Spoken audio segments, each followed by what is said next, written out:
जय श्री राम। कैसे आदरणीय मित्रों आप? मैं लक्ष्मीपुत्र डॉक्टर कुमार गणेश, जयपुर बीकानेर से प्रणाम। आज का किस्सा हो सकता है थोड़ा लंबा हो जाए, थोड़ा ज़्यादा नहीं, लेकिन आज का जो ये किस्सा है ना, ये जितना जो विषय दिया है, शीर्षक दिया है, उसको अपने साथ लिए है, उतना ही ज़्यादा महत्वपूर्ण इस किस्से का आरंभ, इसकी शुरुआत है।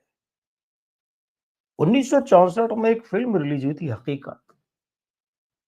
लेकिन मैं आपको यहाँ छोड़कर उधर फिर निकल पड़ता हूँ फ़िल्म गाइड की तरफ। कि फ़िल्म जब पर्ल बक के साथ मिलकर बनाना चाहा, देव आनंद ने और अंग्रेज़ी गाइड के लिए टेड डेविलियर्स को निर्देशक लिया, तो उस वक़्त फाइनल किया गए थे ना, तो वो विजय आनंद के नाम हुआ था शुरू में, लेकिन बाद में विजय आनंद ने छोड़ दिया तो चेतन आनंद को लिया गया और फिर बाद में राज खोसला और फिर विजय आनंद है। वो एक लंबी बात है, मैं अपने अलग-अलग वीडियो में बता चुका हूँ। तो चेतन आनंद को जब ये ऑफ़र की गई फ़िल्म गाइड, तो चेतन आनंद ने उस दरमियान भारत सरकार को एक चिट्ठी लिखी हुई थी कि मैं युद्ध आधारित फ़िल्म बनाना चाहता हूँ और उन्होंने उसका पूरा सारा जो प्लान है, योजना वो सबमिट की हुई थी। और वे भारत सरकार के मंजूरी की उम्मीद में थे कि सरकार मंजूरी देगी तो मैं करूँगा और उन्होंने गाइड हाथ में ले ली। लेकिन इधर क्या हुआ कि वो जो फ़िल्म थी, भारत सरकार में जिसकी अनुमति के लिए उन्होंने चिट्ठियाँ लिखी हुई थी और पूरा प्रोजेक्ट सबमिट किया हुआ था, वहाँ से अनुमति मिल गई और ये भी कहा कि जब 4 महीने हैं, 4 महीनों में शूट कर लो, उसके बाद तो 4 महीनों में शूट नहीं कर पाए तो फिर वहाँ बर्फ गिरेगी और फिर आप 6 महीने तक नहीं कर पाओगे। 5-6 महीने नहीं कर पाओगे, फिर लंबी हो जाएगी, तो आप इन्हीं 4 महीनों में शूट कर लो फ़िल्म। तो लद्दाख में शूट करनी थी वो फ़िल्म। फ़िल्म में शुरू में आता भी है, लिखा हुआ कि ये फ़िल्म लद्दाख में ही पूरी शूट की गई है। तो पहली युद्ध आधारित फ़िल्म थी ये।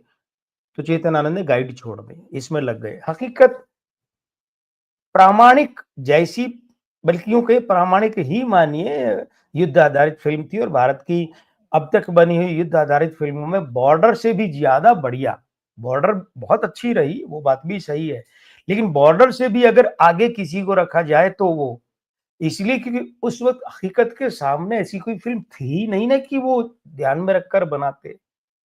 तो उन्होंने एक नई राह तैयार की। बॉर्डर से पहले तो एक राह तैयार हो चुकी थी, कुछ फ़िल्में इस पर बन चुकी थी, ललकार, आक्रमण, ये सब।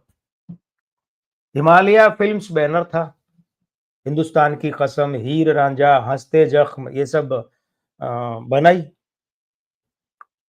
चेतन आनंद ने।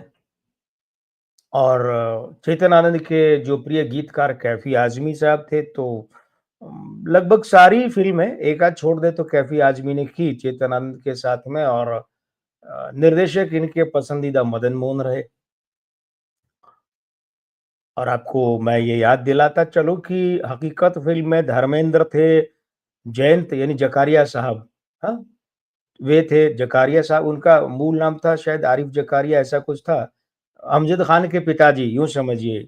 इम्तियाज़ खान और अमजद खान जैन साहब के 2 बेटे थे। तो बलराज साहनी थे, संजय खान थे, विजय आनंद थे और सुधीर, सुधीर जो इंजीनियर करते थे, इंजीनियर थे कभी और उसके बाद फ़िल्मों में आए चरित्र अभिनेता, कभी गुंडे का रोल कर लिया, सुधीर, है ना? सत्ते पे सत्ता देख लीजिएगा, याद आ जाएगा आपको। तो और हकीकत में बड़ी फ़िल्म थी साहब और हिट हुई और एक युद्ध आधारित फ़िल्म के एल्बम के 2 गानों को छोड़कर सारे गाने सुपर हिट हुए थे।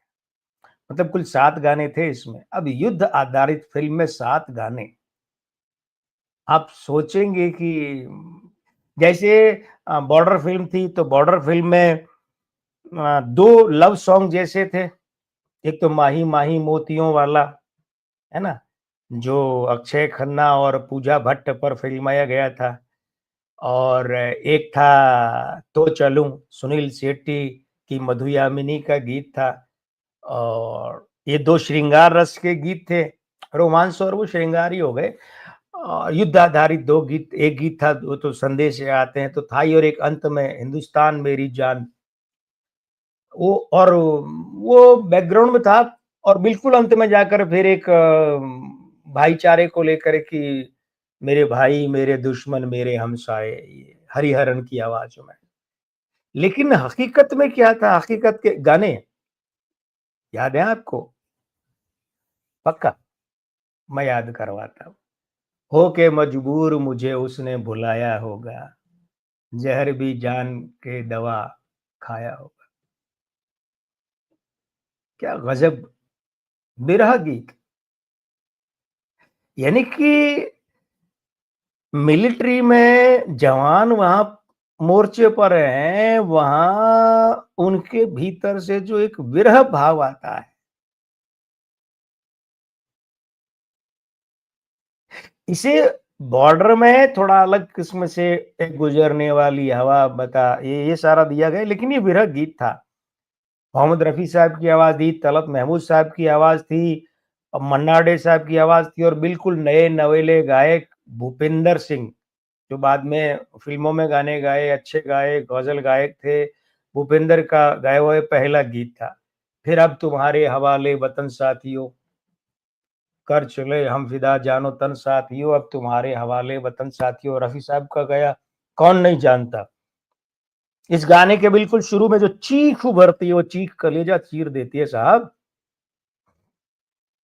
और एक लता जी का गाया गीत था, ज़रा सी आहट होती है तो दिल ये सोचता है कहीं ये वो तो नहीं। और इस फ़िल्म का सारे गाने अच्छे, लेकिन मुझे जो सबसे बड़ा एक अलमस्त खिलंदड़ सा गाना लगता है, वो ये है कि मस्ती में छेड़ के ताराना कोई दिल का, आज सुनाएगा फसाना कोई दिल का। क्या गज़ब गाना! ये जीप में जाते हुए संजय खान पर फ़िल्माया गया। तो संजय खान, धर्मेंद्र? संजय खान। वो फ़िल्माया गया जीप में जाते हुए।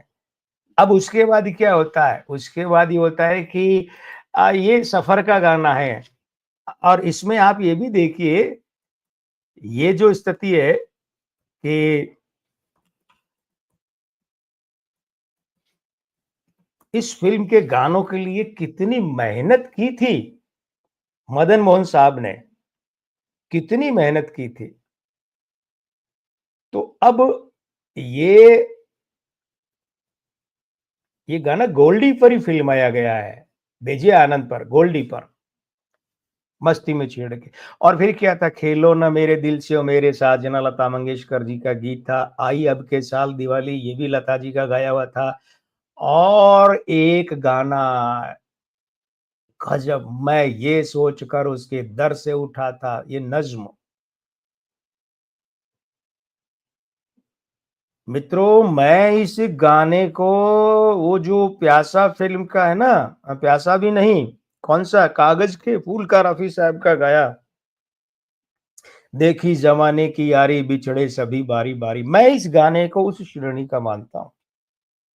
कौन-सा? मैं ये सोचकर उसके दर से उठा। इस फ़िल्म में चेतन आनंद ने प्रिया राजवंश को लॉन्च किया था और स्क्रीन पर नाम आता है बिल्कुल नई नवेली प्रिया। राजवंश शब्द बाद में, यहाँ नहीं था। यह प्रिया नाम। इंट्रोड्यूसिंग पूरे स्क्रीन पर इतना था इंट्रोड्यूसिंग प्रिया। इस फ़िल्म की हीरोइन थी। हकीकत फ़िल्म के दौरान हकीकत में प्रिया राजवंश और चेतन आनंद के बीच में बहुत अंतरंगता वाले संबंध बन गए थे और इनके बीच में एक प्रेम संबंध, गहरा प्रेम संबंध बना और बाद में तो ऐसा हो गया था कि चेतन आनंद अपनी प्रॉपर्टी इनके नाम कर गए और फिर उनकी हत्या वगैरह बहुत मुकदमे, ये लंबा किस्सा है। लेकिन विजय आनंद जो कि बहुत बड़े फ़िल्मकार थे और चेतन आनंद के सबसे छोटे भाई थे। बीच वाले भाई देव आनंद थे, सबसे छोटे विजय आनंद, गोल्डी। विजय आनंद अच्छी तरह जानते थे कि भई प्रिया राजवंश अच्छी कलाकार नहीं है। उन्होंने कई बार अपने भाई को बताने की कोशिश की। हकीकत में विजय आनंद भी तो थे ना, ये भी तो थे। तो वो बताने की कोशिश करते होता क्या था कि चेतन आनंद जो है ना, वो जानते थे और मानते थे कि विजय आनंद को फ़िल्म की पटकथा की, स्क्रीन प्ले की बड़ी समझ है। तो वे क्या करते कि पटकथा के बारे में विजय आनंद से चर्चा करते। लेकिन विजय आनंद जो है जब उन्होंने ये बार-बार ये इशारे में समझाने की कोशिश की कि भाई भापा कहते थे वे। चेतन आनंद को विजय आनंद क्या कहते थे? भापा और देव आनंद को कहते थे पापा। बड़े भाई थे, 10-11 साल बड़े देवानंद थे, विजयानंद, चेतनानंद और भी बड़े थे। तो बोले पापा वो बताते थे कि ये अच्छी कलाकार नहीं है। लेकिन चेतन आनंद बात को टाल जाते, सुनते, टाल जाते। और जब उन्होंने देखा कि ये बार-बार जो है ना विजय, ये प्रिया राजवंश को पसंद नहीं करता, तो फिर उन्होंने विजय आनंद को फ़िल्म की पटकथा स्क्रीन प्ले दिखाना ही बंद कर दिया, चर्चा करनी बंद कर दी। शूट से 2 दिन पहले अपने असिस्टेंट को स्क्रीन पे प्ले देते कि चलो शूट करना ये सेट है। एक बार उन्होंने अपने छोटे भाई विजय आनंद से कहा कि गोल्डी यार तुम प्रिया के लिए फ़िल्म बनाओ कोई, क्योंकि वो जानते थे गोल्डी यानी विजय आनंद उस आदमी का नाम है कि जो जिसको छू ले उसे गोल्ड बना दे, पारस पत्थर की तरह थे, गोल्ड बना देते वो, जिसे लेते उसे। बहुत लंबे किस्से हैं गोल्डी के। तो बोले गोल्डी यार तुम एक काम करो प्रिया के लिए फ़िल्म बनाओ, तो अब वो बड़े भाई हैं, तो इतना लिहाज तो था ही कि मुँह पे कैसे मना करते हैं कि ना भापा, तो ऐसे तो नहीं कहा। तो उन्होंने कहा ठीक है, मैं बनाऊँगा, लेकिन उसमें प्रिया की भूमिका गूंगी बहरी की होगी, गूंगी लड़की होगी, बहरी नहीं गूंगी लड़की, बोलेगी नहीं। उसके बाद फिर चेतन आनंद ने कभी जिक्र किया ही नहीं गोल्डी से कि प्रिया के लिए फ़िल्म बनाओ। क्योंकि गोल्डी का विजय आनंद के मानना था कि प्रिया राजवंश जब तक मुँह नहीं खोलती है ना, तभी तक अच्छी लगती है। और मैं आपको बताऊँ कसम परमात्मा की, प्रभु श्री राम की सौगंध, प्रिया राजवंश को पहली बार हँसते जब फ़िल्म जब टीवी पर देखी तब देखा, तब से लेकर मैं भी यही मानता था कि प्रिया राजवंश तभी तक अच्छी लगती है जब तक वे मुँह नहीं खोलें। मुँह खोलते ही सब गुड़ गोबर हो जाता है। ठीक वैसे ही जैसे रामानंद सागर के रामायण सीरियल की सीता, दीपिका चिखलिया, जब तक नहीं बोलती वे देवी तभी तक अच्छी लगती थी। जैसे ही बोलना शुरू करते ऐसे लगता है किसी अंग्रेज को जबर से हिंदी बुलवाई जा रही है। तो गोल्डी विजय आनंद एक बात और मानते थे, वो अच्छी एक्ट्रेस नहीं है, वो चुप रहे, उसकी डायलॉग डिलीवरी अच्छी तो छोड़िए ढंग की नहीं है। विजय आनंद एक बात कहते थे और मैं उस बात से 100% इत्तेफाक करता हूं कि प्रिया राजवंश was the disaster of Chetan Anand films. यानी कि प्रिया राजवंश चेतन आनंद की फिल्मों की एक तबाही थी, बर्बादी थी, विपदा। और बात तो सही है।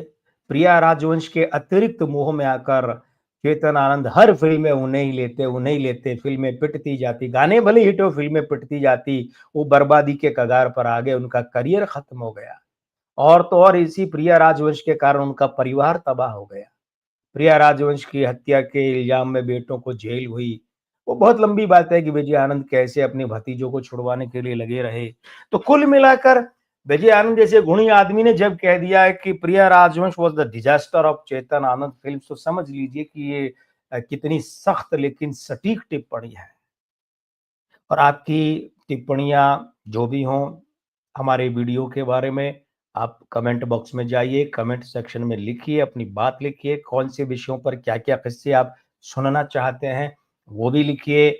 और अगर ये वीडियो अच्छा लगा तो पसंद कीजिए। अगर आपको ये इस चैनल के सारे वीडियो अच्छे लगते हैं तो चैनल सब्सक्राइब कीजिए, नहीं भी लगते हैं तो अपना अपनापन बनाए रखिए, हमारे लिए वही बहुत है। विदा लेता हूँ, अब मैं लक्ष्मीपुत्र डॉक्टर कुमार गणेश, जयपुर बीकानेर से, प्रणाम।